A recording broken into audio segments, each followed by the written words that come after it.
So going to like some personnel decisions for a second, and really like let's put ourselves in the shoes of a contractor who is hiring some key roles.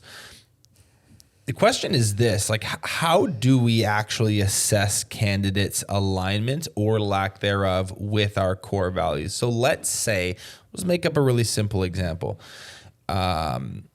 Let's say that I own a business and one of my core values is mastery. Okay, it's mastery. We believe in mastering your craft and always like constant improvement and always getting better. How do we interview for that? Like because people talk about this all the time. We got to hire for values and then we'll train for skills, and no one ever breaks down the steps. Mm-hmm. So if I'm saying mastery is important to me and I'm sitting across from someone who wants to work for me as a project manager, how do I assess whether or not this mastery thing is important to them? Do I just say, is mastery important to you? And they say, yeah, it sure is. And then I hire them. And then 6 months later, it turns out it isn't. Like, what's the more rigorous process to assess whether or not we have a fit here on the mastery front, to use this example? In the world of HR or hiring people, we were hired to put the HR program together for a Fortune 50 company.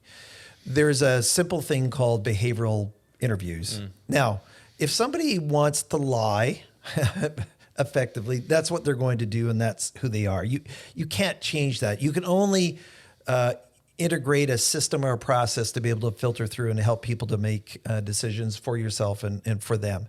Is part of the behavioral interview process is that, first of all, you need to agree on what mastery means. So there needs to be agreement of, Benji, what is mastery? If I was to say word mastery to you, what would be your definition? What would that mean to you? How would that show up? And then you're sharing your definition, and are we congruent on our understanding of what mastery means? That's step number one. Number two is, okay, you say you believe in mastery. Benji, in your past, in your work environment, where have you demonstrated that value? Can you give us a story about where this was present and how you've embraced mastery as part of your life? Where's the evidence? This is good. Okay, so this is good. You bring up the word or the term or the phrase, and you say, this is important to us. What does this phrase mean to you? And you listen and you hear their definition, and maybe they nailed it, maybe it's slightly off, maybe it's way off. And then you share yours and you see how closely your two interpretations of that word means. You come to some form of agreement around okay, so let's just say for the sake of this conversation, this is what we mean by mastery. Step two is then to go into a more behavioral interviewing style where you're like, okay, so show me some evidence. What's an example of a craft that you have mastered in the past? What's an example? Tell us a story where mastery was really important to you and your belief in it led to a certain set of behaviors. So it's like, get the definitions clear and then look for the evidence. And ask for the evidence. And if somebody wants to lie about it, they are going to be doing that. But again, you can say, where has it occurred? Where has it happened? And what does it mean to you? And then the other one is, if I'm the employer, I might then articulate, okay, Benji, we're planning on hiring you. This is how we expect mastery to show up for you in this role. And how, so you're starting to articulate the expectations. So we've talked about that in a leadership show where I can't have accountability to expectations. Yeah. This is where clarity will lead to the clarity of expectations, clarity of values. And this is really about a conversation. I mean, I don't have to be cynical all the time. I could just have this conversation, in that if I'm skilled at my behavioral interview questions, then people aren't necessarily, they're just going to flow through it naturally of, okay, this is what occurred. So let's say integrity was one of the values. And you're saying, okay, where were you challenged with your integrity? Well, the job here, they asked me to kind of fudge the numbers on the inventory, and I refused to do so.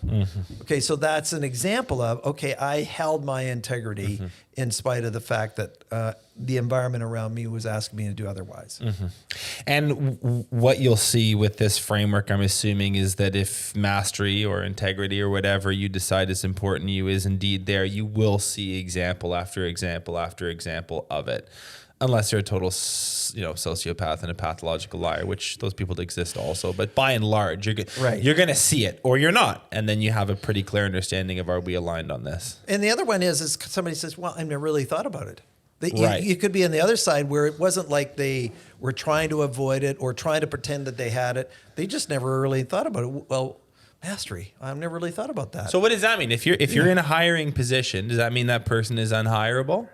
I don't know. What would you say? I don't know. I'm asking you. Like, is it, you know, if someone has genuinely never thought of it, that just might mean they've not been shown this way of thinking. They maybe didn't have a mentor that talked about values. I would make the case that doesn't rule them out just because they don't have exactly. I was being a bit facetious with you about that. Is that just because they don't know, that fact that they're open about it is good in its first place, and said, okay, well, would you be open to this? Sure. Here's the expectation. So now we have a conversation about your journey towards embracing mastery in this company. Okay.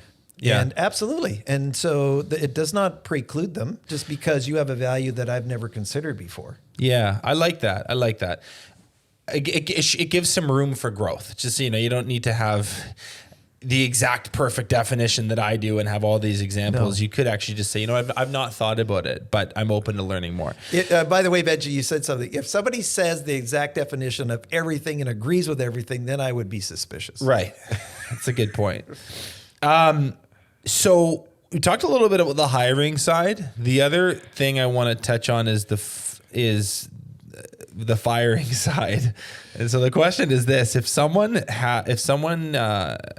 has an employee or a stakeholder in their business that has clearly demonstrated they are incongruent with your core values. You've gone through the work, you've thought about it, you've written about it, you've talked about it, you've explained it, and now 6 months later, a year later, 2 years later, into working with this person, they're showing signs that that value is not important to them whatsoever.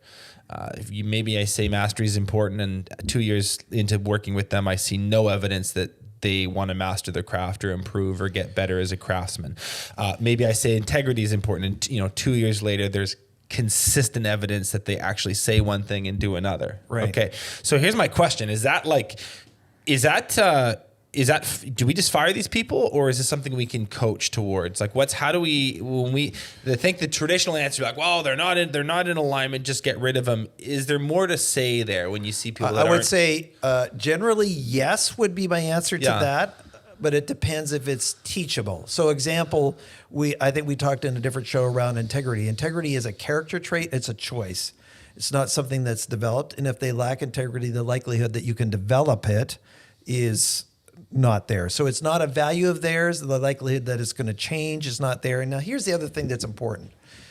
If I'm in leadership and we say these values are important and I tolerate behavior contrary to that value, my new policy is that's not the value anymore. Especially if I'm going to tolerate it for overtime and longitudinally with several employees, is that say, well, if you say integrity is important and you're not conducting yourself, get it off the list, because the lack of congruence is actually hurting your company and hurting you. Just say, hey, we don't operate in integrity. You don't have to put it up on the board, and just leave it alone. Right. Now, I remember a company we had, and this was the most toxic employee I've ever met. And it was part of a credit union. And she was the training manager, and just vile. I mean, just dripping and just this caustic stuff. I thought it was just, hey, man. And I said to the VP, why are you keeping her? And she says she's the only one that knows our software, and she's the software training. Right. And so, but they have tolerated her. Now they later on fired her, but they didn't have a backup plan, and they tolerated the person. But it was just so vile. Yeah. And there was nothing about this organization that really supported this person, except for the fact she had expertise in one area, and the only person that had that expertise. Mm-hmm. And that's why they tolerated it. But it was such a scar on their business. It was... Anyway, I'm recalling it now, and it was many years ago. And I said, it's palpable. Well, I had this person in my room, and I said, out you go. You can't stay here. It was one of the few people I had to ask to leave the seminar because we're just so toxic. Listen, if you like that clip, you can watch the full episode by clicking here. If you're not yet subscribed, you probably should be, and you can do that by clicking right here.